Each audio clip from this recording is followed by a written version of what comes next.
Hey guys, it's Kris Jones. This is episode 9 of Ask Me Anything.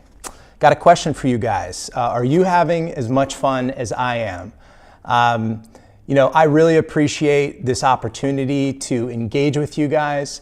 I'm personally having fun. It's actually very challenging. There have been no edits of any video that I've done so far, which is a crazy thing. I don't want to think about it. Kind of makes me nervous because you don't want to screw up and say like, so this has been working out really well. Even though I'm not here with you right now, like in person, I know that I'm touching several of you guys because I've received text messages and emails with many of you just saying, keep it up.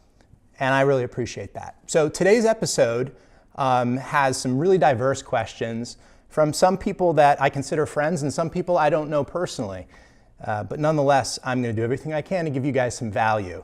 First question comes from someone I've known for many years, someone who I have a tremendous amount of respect for. She's a local journalist here for the Citizen's Voice. Her name is Denise Alaba. And Denise, thank you for our friendship and for all the support over all these years. Really appreciate it. So your question is, how come when I search for products on Google, the products later come up as ads on my Facebook page? So you're asking why you're being stalked by Google. It's actually a process called retargeting. And if you're a business owner, for those that are listening, this is an absolute must for you as it relates to being able to remarket or retarget someone that has taken an action, whether it be visited your website or went into your mobile app, or actually hit a certain destination within your app or your website. So Denise, what happens is, I think the best example is Amazon, right? Because nobody's doing this better than Amazon. You go to Amazon.com, you end up searching for a children's toy, and then you go over to Facebook and there's that toy stalking you. Buy me! How come you didn't buy me when you were at Amazon? Technically what happens is that when you go to Amazon, there is what's called a cookie that's being dropped within your browser or within your mobile device. And that cookie basically passes information back to the browser and to other advertisers like Facebook. That information in this case would be that you were just on Amazon and you were looking at something and didn't take an action purchase. So what happens is, again from a business perspective, is that retargeting is actually extraordinarily effective. You get much higher click-through rates on those ads. Those ads tend to convert at a much higher percentage.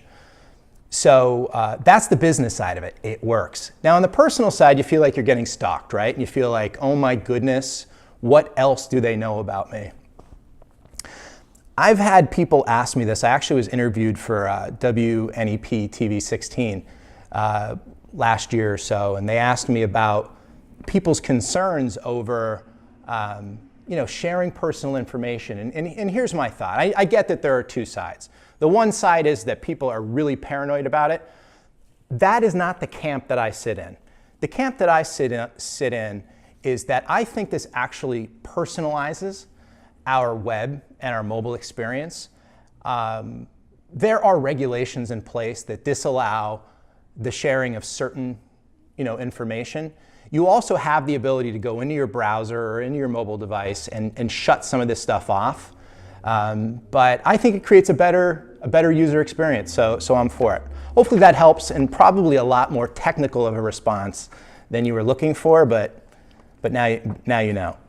So Jonathan Stashik says, having done business with realtors in northeastern Pennsylvania area, what do you feel would be the most important ingredients in creating a successful real estate business that would help the area and also be scalable?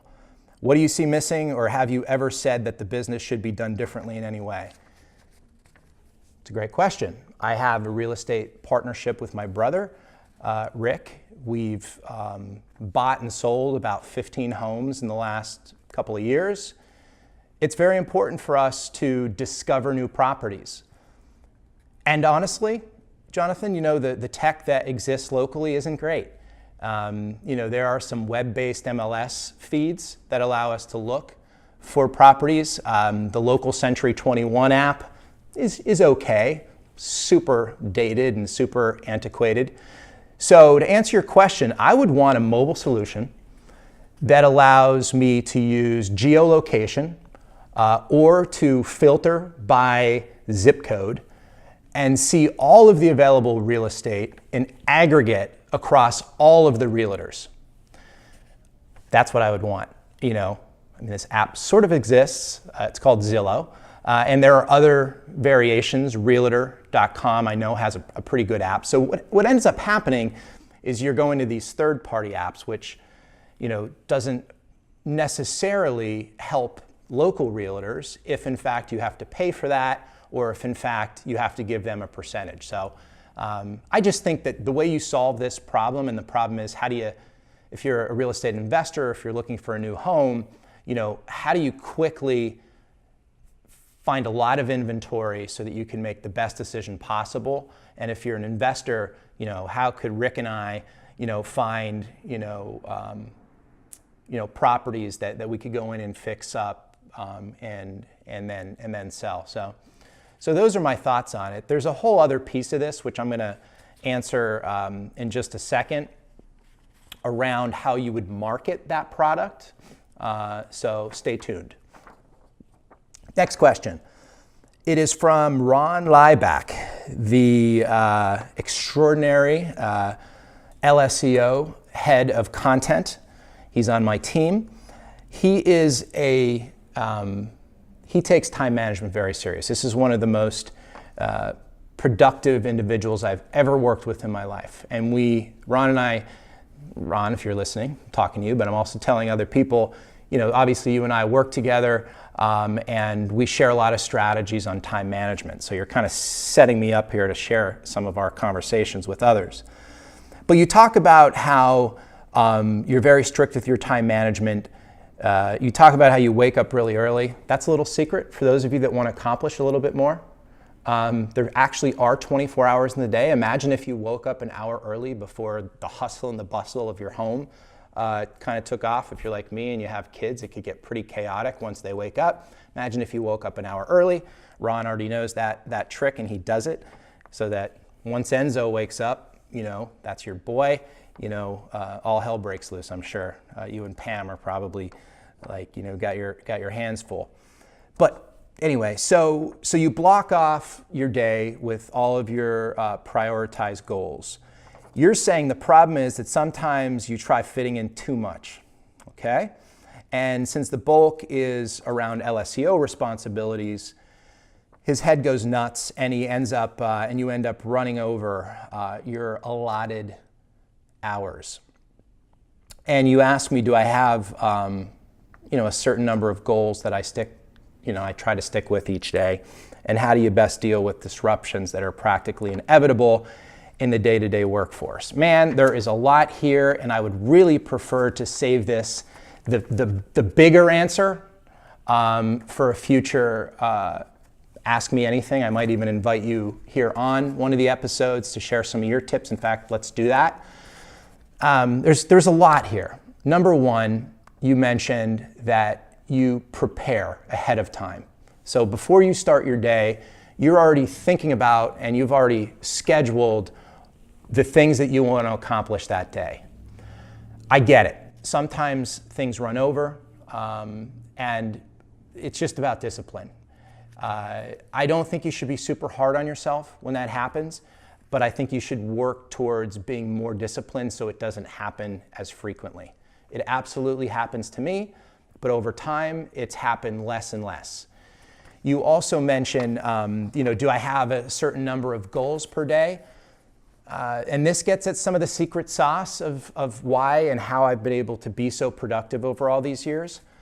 I only spend time doing things that I care most about.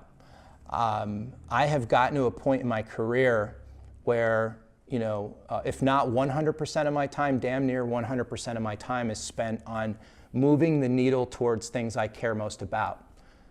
Why is that important?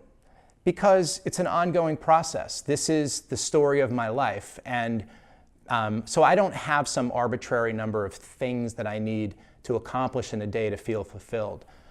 if there's one thing that I'm constantly thinking about as my day goes on, it's happiness.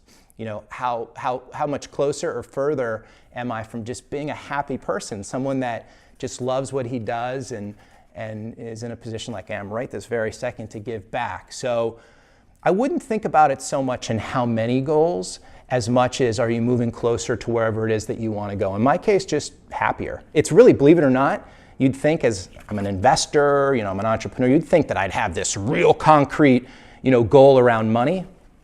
I mean, I have 5 and 10 year goals, but it's not what drives me. I'm being driven by 3 or 4 or 5 ideas: gratitude, happiness, elements of personal growth, professional growth. I have a scorecard, but I don't hold myself to it on a daily basis. It's more quarterly, biannually, annually.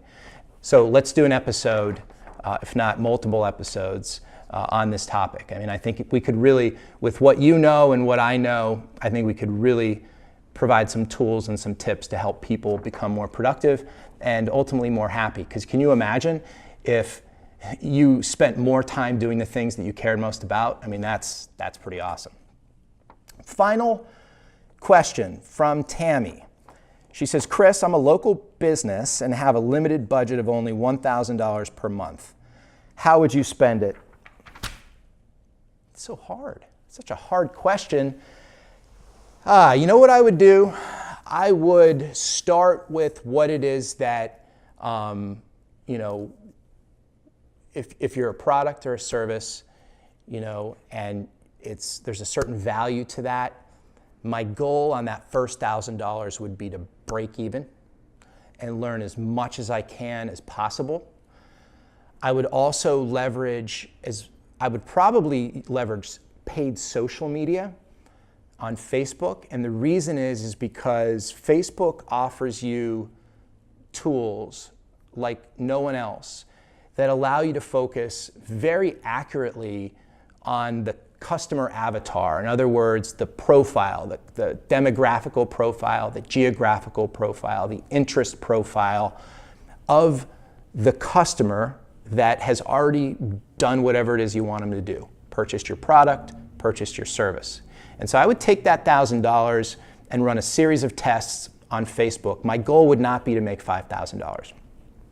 It would be to learn as much as I can about how that $1,000 converts into buyers or into leads, so that you could then recycle and reinvest that money so that next time maybe you'll make $1,500 on that $1,000 investment. And then, you know, maybe $3,000 on the $1,500 investment. So I would iterate and I would, you know, increase that budget over time. I think, by the way, one last thing I will say here is that I have grave difficulty in spending budgets. I think companies that put budgets in place are approaching, especially digital marketing, the wrong way. I would encourage you to approach it as a performance marketer. In other words, if I said to you, for every $1 you invested, I'll give you $1.50 back, why would you have a budget? Because then you're capping your performance. You're capping the ability to really scale it and take it to the next level. And you guys remember from a previous episode that I have this 3-step rule about creating the multi-million-dollar business. Number 1, find something that works. Number 2, scale it. Number 2, replicate it. Number 3, scale it. Find something that works, replicate it, scale it. That whole mindset doesn't work in the framework of a budget. Of course, you have a budget when you're testing, which I approve, and I think that's fine. But you want to get ready to take the floodgates off. And the only way you take the floodgates off is if you at least partially think the way that I just shared with you. So Tammy, thank you for your question. This was a great episode for me because it was diverse. I encourage you guys to post about anything. Ask me anything you'd like. But for episode 9, I am out. Kris Jones saying, live your life with passion, happiness, and gratitude for the amazing gifts that you have to share with the world. Thank you.